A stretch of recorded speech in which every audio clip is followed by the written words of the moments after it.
Our icebreaker question for this episode is brought to us by Talking Hearts Couples Edition. Okay. Bunot daw. Bawal tumingin. Ang hirap naman.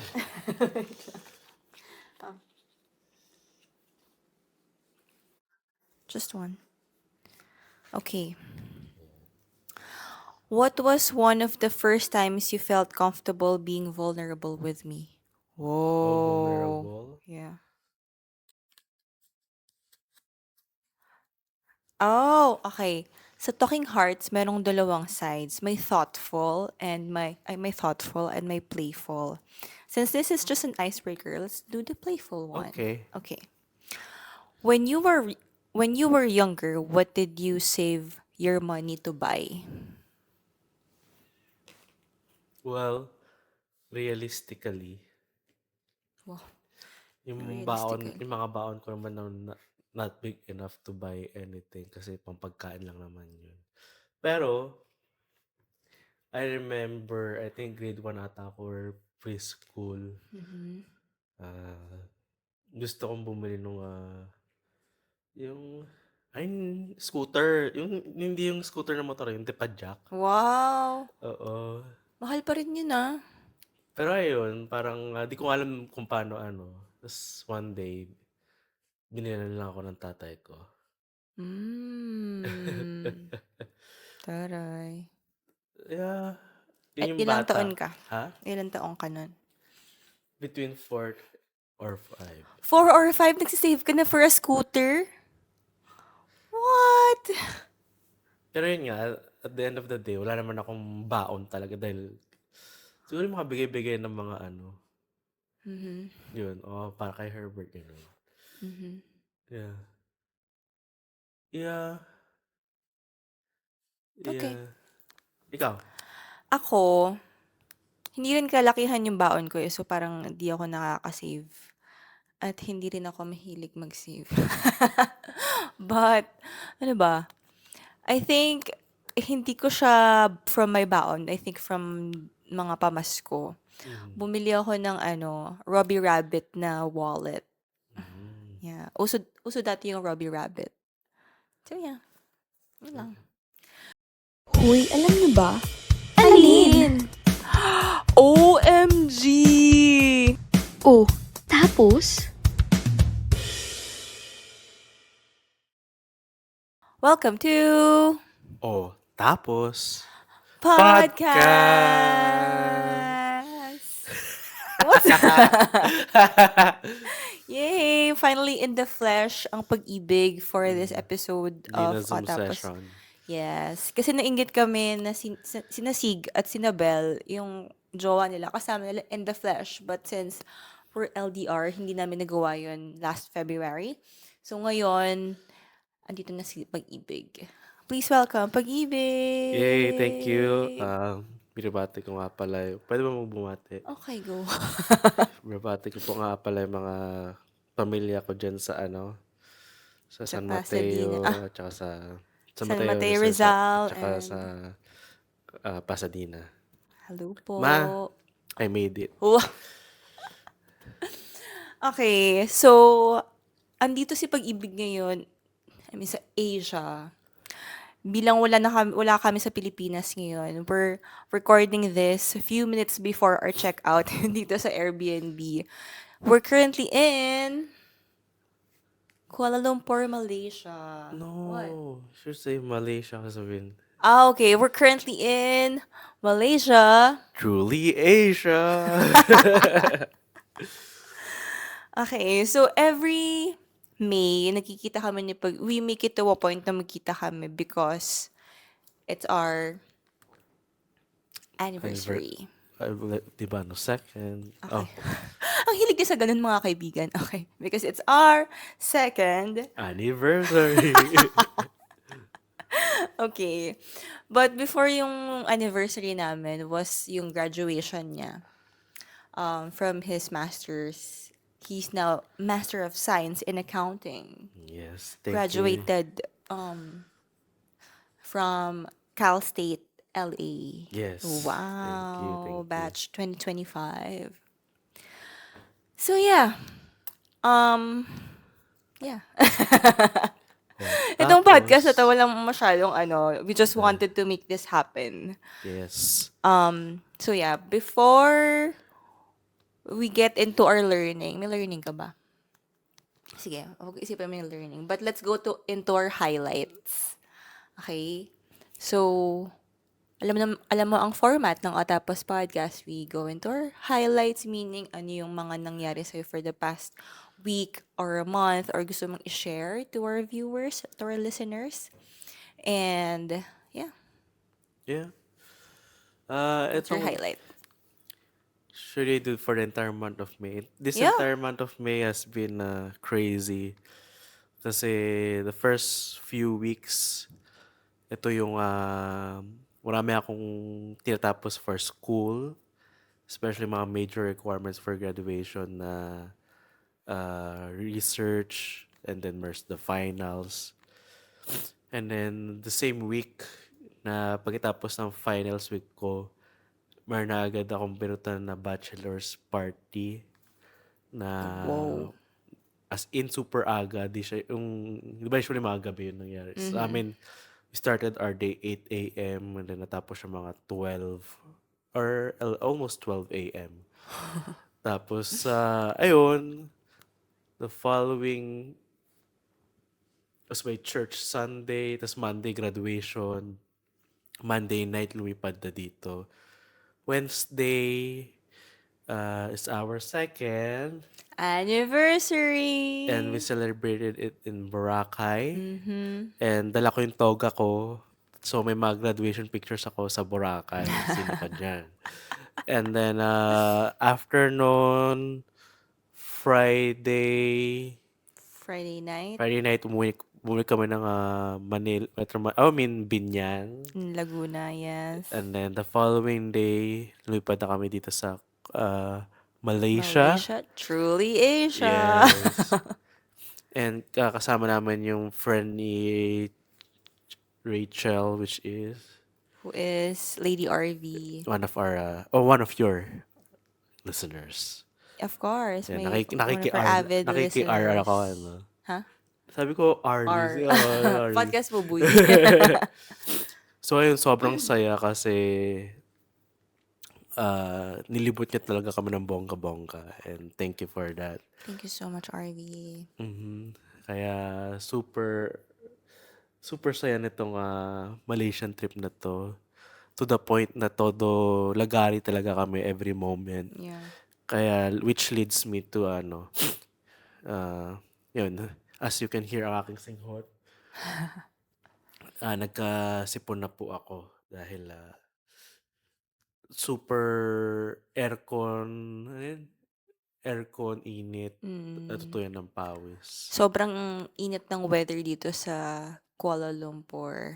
Parang Pilipinas. Yeah, parang Pilipinas. Yeah. During Mas mainit pa nga summertime. sa Boracay. Mas nangyitan ako doon. Pero ayun nga, dahil puyat, naghalo na rin yung puyat, pagod, tsaka yung... Jet lag. Yeah. So ayun, and right now, which leads us to right now, checking out in just a few minutes. What's your sige, I'll ask you a few highlights. Highlights mo muna sa graduation mo. Highlight ko sa graduation ko is super na-stress ako kasi na-late ako. May mga ibang ritual pa pala na di ko alam. So, di na ako nakapunta sa ritual na yun. Tapos, pati magulang ko medyo na-late din sila. So, dahil, di ba usually, ang order na graduation, mga doctor, PhD, tapos graduate, tapos yung mga bachelor. Di kami chronologically arranged. So, yun, nandun ako sa harap ng pila. Di pa nakakarap ng upuan yung parents ko. Natawag na agad ako. Oh. So, di nila ako nakita on stage. Ganun yung kapatid ko, dahil akala nila sa school, yung pala sa ibang venue. So, di talaga nila nakita at all. Yeah. Pero, after nun, kumain naman kami sa Korean barbecue. And then afterwards, we did Top Golf. Yes. Cool. Ako, hindi ako nakapunta sa graduation niya. Kasi ang mahal ng pamasahe pa Amerika. Char. Though may ticket naman siya. Yeah, may ticket ako. Weh, Yun nga, binigay ko sa'yo, di ba? yeah, In-email ko in-email sa'yo. niya sa akin yung ticket. Pero habang gumag-graduate naman siya, kung sila hindi nakaabang sa sa stage, ako mga magwo 1 AM Pilipinas time, nakatutok ako sa live stream. So, tinetext ko siya, "Oh, let me know pag malapit ka na." So, sabi niya, "Stage na, eto na, malapit na." So, nakaabang ako sa pag-screen record nung niya sa stage. Herbert Angelo Tabin. Yes, mabuhay. Oh, what's your highlight naman sa Boracay? Mm, ano? Yung hindi mo makakalimutan, sabi mo. Hindi ko makakalimutan. Sabi mo, hindi ko makakalimutan tong araw na to kasi yung sharp pain. Oh! Di mo nakalimutan Si ko OA. yan. Nag-helmet diving kami. That's our first activity. Yes. Water activity. And grabe. Kasi sabi ni Kuya dun sa nagbabantay, parang aeroplano na sasakit tenga mo na, sorry, iba pag nag-aeroplano ka parang medyo nabibing. Sabi ko, so yun lang ina-expect ko. Sabi ko, sanay naman na ako sa paglipad-lipad ganyan. Yeah. Na konting discomfort sa tenga. Pero grabe yung pagbaba ko. First time ko na-experience na parang may gumaganon talaga sa tenga ko na pipisil yung, parang tinutusok yung eardrums ko gano'n. So, to the point na sabi ko, wait lang, parang gusto ko nang tumaas. So, yung mga sign, pag okay ka, ganyan, okay. Yung parang holding a tree. Number 3. Okay. Tapos, kapag Thumbs up. pag gusto mong pataas, itaas ka na ng mga kuya divers. Pag thumbs down, okay ka to baba. Ganun. Tapos pag problema, gaganon. Parang wave, shake. Oo, shake. Sa mga nasa Spotify. Yes, to our audio listeners. So, andun pa lang siya sa, pababa pa lang Hagdanan. siya, sa hagdan pa lang siya, gumaganon na Ladder. siya. Oo. Kasi super sharp ng pain, sabi mo. Pero masaya naman sa baba. Super good experience. Yeah. Pero yun nga, sobrang nakakagulat lang yung sakit. So, that's your highlight sa Boracay? Ha? That's your highlight? Yung isa is yung place na tinuloy natin. Sa Henan? Yes, hindi yeah. Okay, fine. Kasi may natutunan akong terms sa kanila.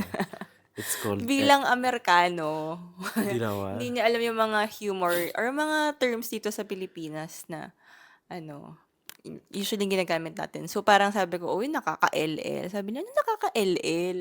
Yun. Nakakaluwag-luwag. Yun yung yung na-feel ko doon. Nakaka-LL. Yes. Okay. So, if that's your highlight sa Boracay, what's your highlight naman dito sa Malaysia? Yung Genting ba yun? Genting Highlands. Sobrang nakakatuwa yun kasi di ko lubusang maisip na may high-rise sa may bundok. May mga condo. May outlet sa bundok. Outlet. Ang Diba? tataas na buildings. It's like hybrid of nature and city. Yeah. Okay. Sige. Ako naman, ang highlight ko, leading up to this trip, ang daming nangyayari sa work. Kasi parang meron kaming event for a major client. Tapos parang very hesitant talaga ako na, to go on a trip na iiwan ko sa mga colleagues ko yung may iwan kong trabaho kasi it's a major event. Tapos wala ako dun sa preps at sa mismong event. But then again, minsan lang akong dumating dito sa Pag-ibig. So, syempre, alam namang hindi ako mag-leave tapos andun lang siya, while I'm working from home. So, I really, nag-off talaga ako. Parang April pa lang, sinasabi ko na sa mga teammates ko na parang piniprep ko na sila na mawawala ako for 5 days, ganyan, since Pag-ibig is coming to town. So, yun. If siya, yung graduation na yung niya, before the trip started, ako naman, work-wise. And then, yun nga, sa Boracay, so parang, ito yung trip na hindi ako masyadong prepared. Kasi parang, since I was busy for work, wala ako masyadong time to, like, plan out the trip or plan out my outfit, like I usually do sa mga trips ko. So, ayun, parang bumili lang ako ng mga, like, outfit for Boracay, like, a week before. Tapos dumating siya in time for Boracay. Tapos, it's actually my, I think, third time in Boracay. Pero it's always different. Parang different experience. Kung siya, nakapag-helmet diving siya, first time. Ako, second time ko na. My first time was when I was in college nung naging delegates kami for PRSP back in 2013. Tapos, yung helmet diving ko din nun, ano siya, unforgettable din siya for me. Kasi, I mean, back in 2013, so sabi ko sa kanya, ito yung experience ko dati, sana hindi ko na siya ma-experience ngayon. Kasi pagbaba ko dun sa sa dagat, friend natanggal lang aking bikini top. So, for this time around, during the helmet diving, as in talaga nakasecure na ganyan ang aking bikini top. But yeah, it was a different experience naman with pag-ibig. Parang may pa-video, may pa-photo, tapos nagpapakain kami ng fishes, ganyan.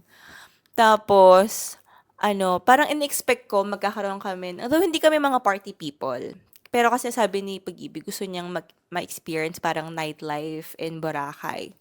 But since, yun nga, pagod-pagod kami at jet lag pa si Kuya mo, 8 a.m., ay 8 p.m., tulog na po kami, ganong level. For 2 nights in a row, ganun yung namin. So, wala kami masyadong nightlife na naganap. At medyo disappointing din kasi I go to Boracay talaga to watch the sunset. Yung talaga yung selling point ng Boracay, yung Sunset Boracay.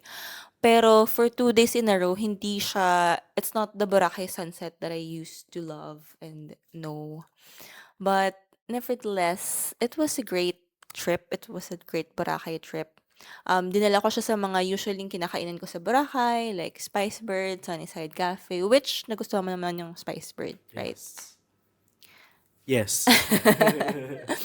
Yes. Tapos, so yun nga, sobrang lagari kami. Parang sinundo kami ng kapatid ko. Shout out to my brother. Hello, John. Thank you for making hatid sundo. Thank you.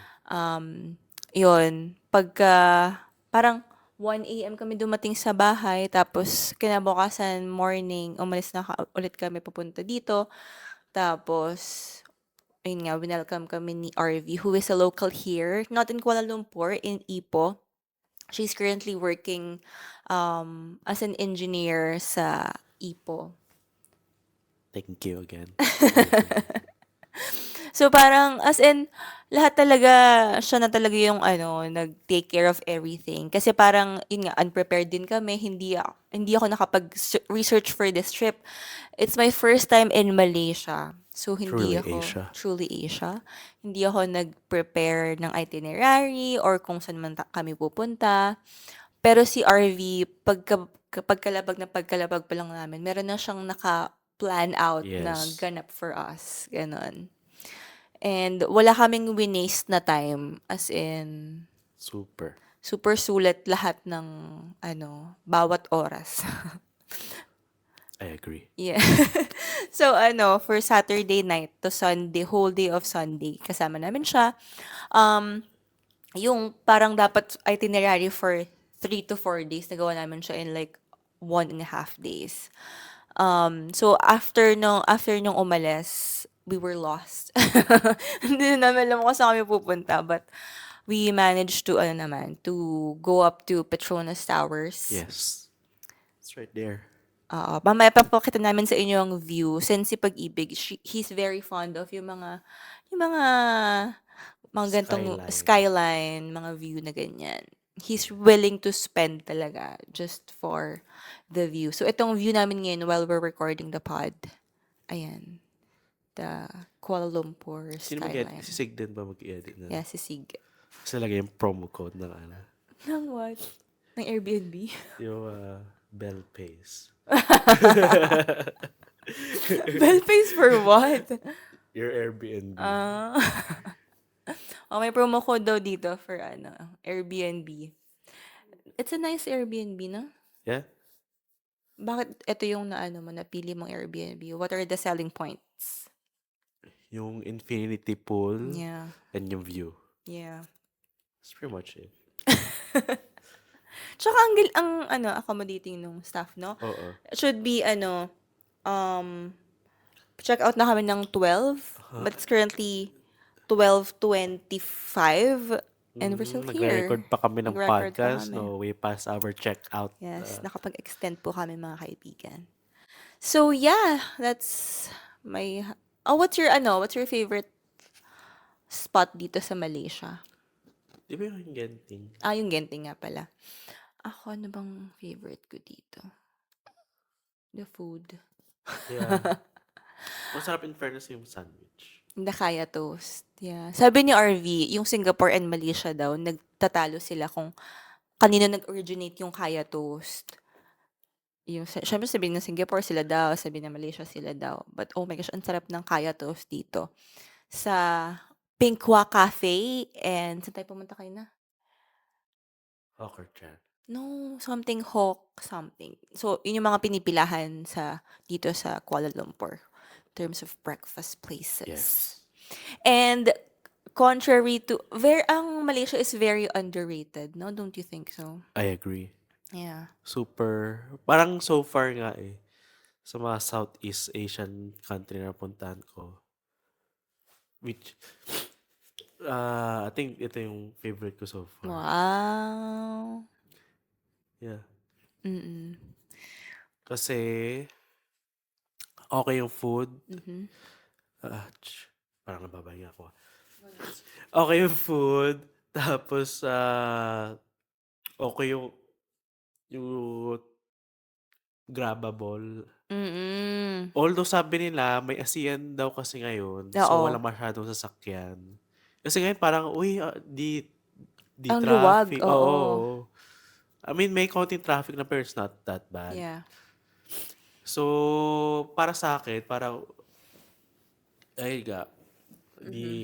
tapos, ang ganda ng mga tambayan Yeah. for all kinds of people if you want to party or if you want to do cultural stuff. And if gusto mo lang yung mga food, tapos nakakatuwa na diverse yung lugar. Like, parang isip-isip ko nga parang siya, the US of Asia. Mhm. Kasi nakikita mo Different iba-ibang lahi. races. Oo. Tapos ayun, yeah. Noon, bago punta dito, it's like, ano ba meron sa Malaysia maliban sa Petronas Tower? Same. Pero so far, it's like, wow. Yeah. Ako rin parang sabi ko, ba't ako pupunta ng Malaysia? Pupunta lang ako ng Malaysia para kay RV. Parang hindi ko siya, it's not part of my, top of my list na pupuntahan sa Asia. But, in fairness, yun nga, masarap yung food. Kasi yung mga friends ko, sabi hindi daw masarap yung food sa Malaysia, parang hindi daw swak sa panlasa nila. I think mali lang kayo ng pinupuntahan. Kasi halos lahat ng pinuntahan namin sobrang sarap. Tapos talaga, sulit siya, hindi siya kamahalan, hindi siya. Yeah. Tapos yung mga Grab dito, bongga, as in, naka-Alphard ka, naka-BMW, ganun. Sa Pilipinas, hindi ka makakaganon, friend. Yes. Diba? Or ano, What? magpa-tour sila kay RV din. Yes, I think si RV talaga kaya maganda yung experience namin here in Malaysia. Truly Asia. Truly Asia. Okay. Okay. So that's our highlight. Ang haba ng highlight namin. At hindi pa tapos ang aming trip since, hindi pa naman siya uuwi. He still has a week or so here in Asia. Or less than a week.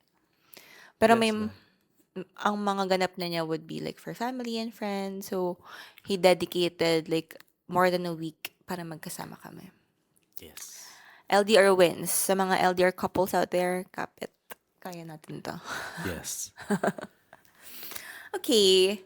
So, I'm not sure if meron kang learning. If wala kang learning, we can just do talking hearts. Do you have a learning? Yeah.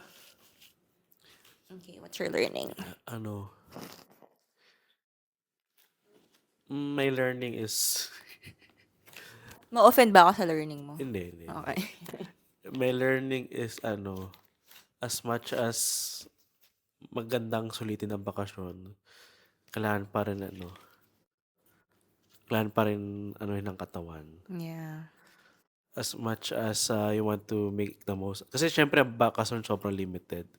Pero you should still spend time for your well-being and your health. As you can see guys, itong medyo it's a little bit of a struggle dahil nga ayun, kulang sa tulog and all. So, okay din yung minsan na like maglaan ng time just to like take it slowly ganun para maka-catch up naman yung katawan niyo sa pagod sa kasi mahirap pag nagbabakasyon ka tapos parang di mo masyadong ma-feel na dahil di agad kaganda yung pakiramdam mo. And then ganun din sa ibang bagay kung nasa trabaho ka man or nasa school or kung nasa walk of life kang responsibilidad mo, pagbigyan natin ng mga katawan natin. Wow. Yan. Doc, ano yan? Sino yung mga doc? Doc Willie Ong. Tsaka yan, Wow. minom kayo ng mga vitamins nyo. Yes. Shout out kay Sisig ba? May Okay mga na. vitamins pa. Oh, Fern sinisig. Yes. Yun. Kuha kayo kay Sig. Ito yung link ng kanyang Mamaya wala siyang ilagay dyan. o diba? May instant Yeah, why promotion. not? Yes. Ikaw, anong learning mo? Ako, ang learning ko, parang iba na yung um, traveling routine ko natin habang tumatanda tayo. Kasi ako nung early 20s ko, parang hindi ako titigil sa hotel for like more than 30 minutes. Pero ngayon parang after ng dalawa o isang lugar, sabihin ko sa kanya, "My love, can we take a nap?"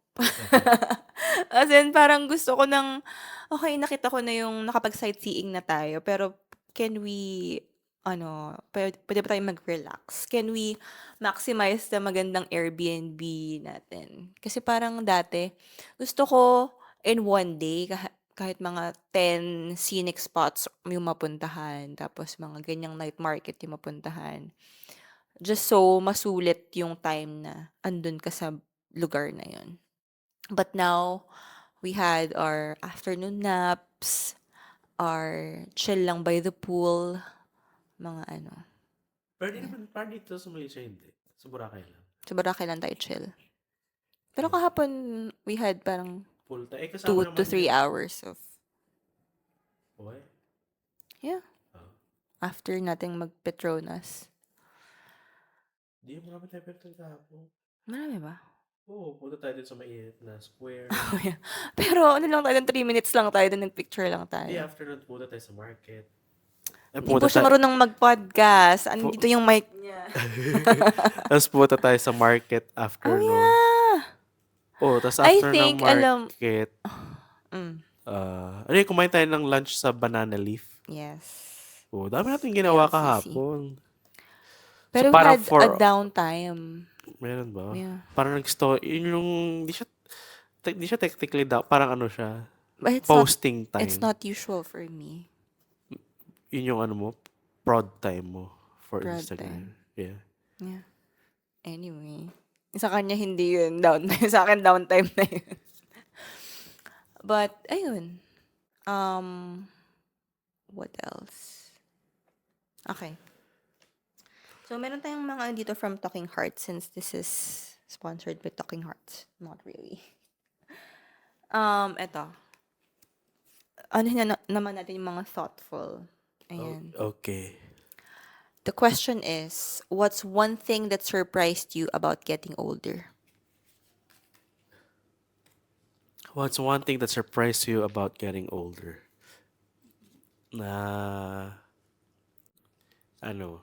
I think it's connected to my learning. Na father time is undefeated. Na Mhm. yung bata ko, akala ko, yun, alam mo, may unlimited amount of energy ka, ganun. Yeah. Pero ngayon, kahit anong, alam mo yun, yung mindset mo na, oh, go tayo, go tayo, ganun. Pero, wala, minsan yung katawan mo na mismo yung buibigay. Like, yung pagkadating ko dito, sa Boracay, parang, once na nag 8 o'clock na, gaano ako ka-hyper ng 7:30, pero pagdating ng 8, biglang magka-crash na siya na, wala ka na masyadong magagawa, gano'n. Mhm. Kasi yun, yung mga sakit ng katawan and all. Kaya nagpamasahe pa nga tayo sa Boracay. Yeah. Yes, ikaw. Ako, I think nung nag-turn 30 ako, parang yung mga dating paniniwala ko or mga prinsipyo ko back when I was 29 pababa, hindi na siya masyado nagma-matter now. Yeah. What a year. Oh, What few months have yeah. changed me. Parang I'm after calm and peacefulness na hindi na yung dating go, go, go, yung mga ganun. Yung parang, like, may pinag-usapan tayo earlier Yes. na hindi ko na share sa kanila. Kasi But, yung last year, iba yung take mo yeah, nun. iba yung take ko last year. But now, parang, it doesn't matter na masyado. Hindi na siya nagma-matter as much as it did last few years ago. Yes. Yeah, Few months ago pa nga. few months ago. Oh. Ayun, parang natutunan ko din to sa mga friends ko who turned 30s way before me na parang mas magiging, I mean, depende naman sa'yo, sa mindset mo, mas magiging at peace at kalmado ka in your 30s. Kasi nung before ka mag-30, parang you were pressured to be someone, to achieve something for yourself before you turn 30. Pero pag nasa 30 ka na, parang hindi naman masyado, ganun din naman siya, but you're just more calm, I think. Yes. Okay, let's have one playful naman. Ikaw naman pumili. O bakit mo binalik yun? Hindi, ikaw naman pumili. Okay, Oh, from here. Okay. Ito na nga lang. Ang card natin ay, What's that? how did you try to impress me in the beginning of our relationship? Ikaw ba muna? Okay. Or ako muna? Okay, go. I tried to impress you. I guess it's very obvious na mahilig ako mag-travel noon. Naalala ko pa nga nun yung parang 1 month pa lang tayo nag-uusap. Yeah. Tapos, di ba, pinag-usapan na natin yung solo trips. Yeah. Tapos sabi mo ikaw, mag-solo trip ako sa Baguio. May Ganun, Baguio ganyan. solo trip ako. Ikaw. Tapos sabi ko, ako mag-solo trip ako sa Europe.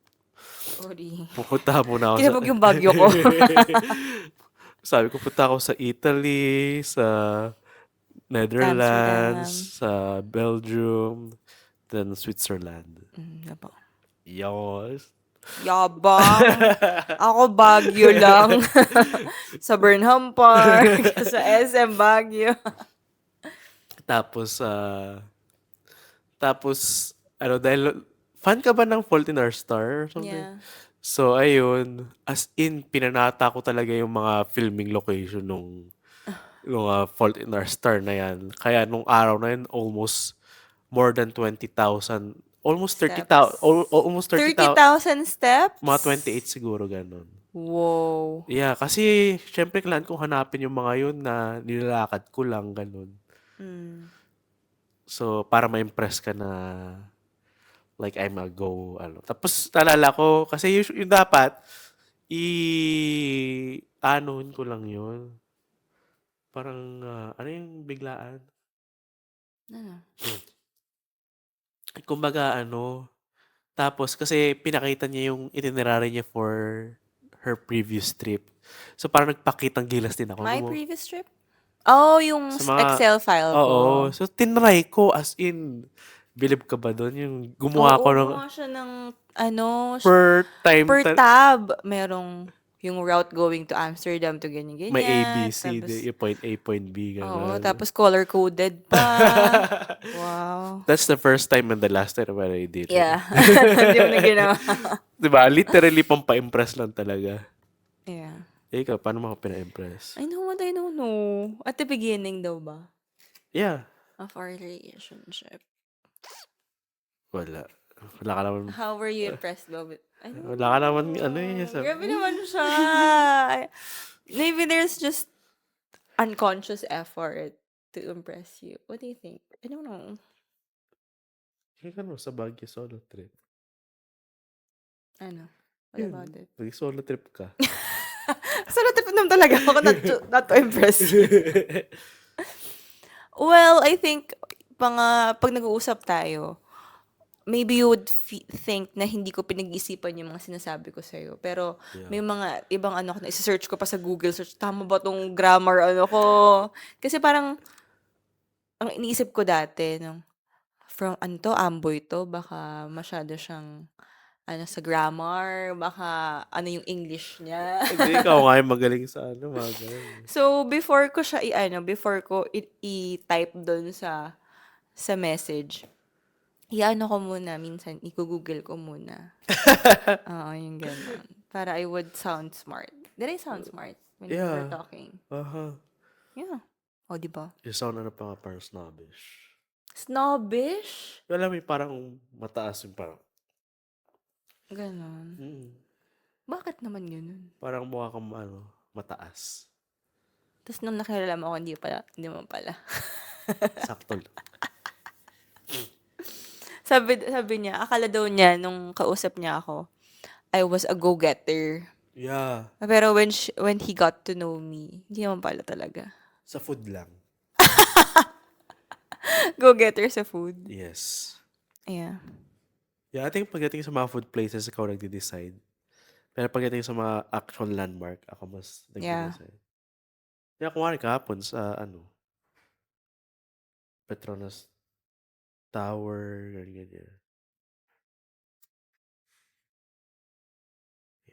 Yeah. So, yeah. Basically, that's our learning and some of Talking Hearts. Siguro, mahaba-haba yung time namin later sa airport. So, maybe we can Tapos do tuloy ulit natin this. yung recording. Or at a different platform. Okay. So, may gusto ka bang i-share o tapos shares? Wala naman. Discover mo. Discover ko. So far, ano, dun sa may, kung pupunta kayo ng Malaysia, punta kayo dun sa may, Saan? Chinese market. Bumili kami ng maleta doon. Bumili siya ng 121 ringgit. 25 ringgit Which na. is ilang peso lang yun. Like, 1,000? 1,500 diba? pesos. Diba? $20. Yeah. Ang mararating dun sa ibang lugar. Yeah. Yeah. So, tapos? Tapos na! Bye! Bye!